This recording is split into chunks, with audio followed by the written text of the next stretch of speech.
در این موقعیتی که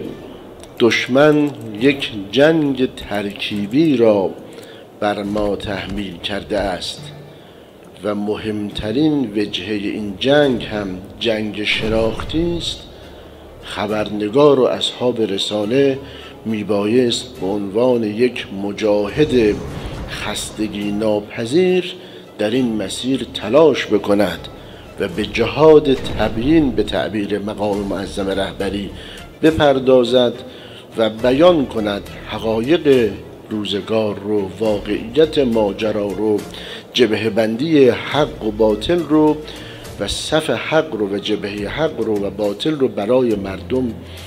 بشناساند تا کسی دچار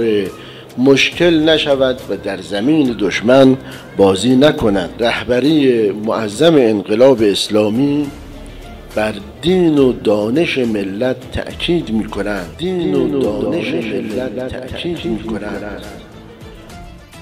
و تلاش برای رشد دینی و رشد دانش ملتمون رو به عنوان نقشه راه ما برای رسیدن به کمال و سعادت دنیا و آخرت مشخص می کنند. خب در این جهت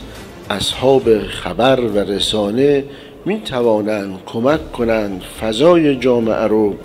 به این جهت سوق بدهند و آنچه را که ما دستاوردهای علمی داشته ایم، رشد علمی و آنچه را که رشد دینی و ایمانی در جامعه هست، نمونه های مختلف که مردم ما از طیف‌های مختلف پای کار دین و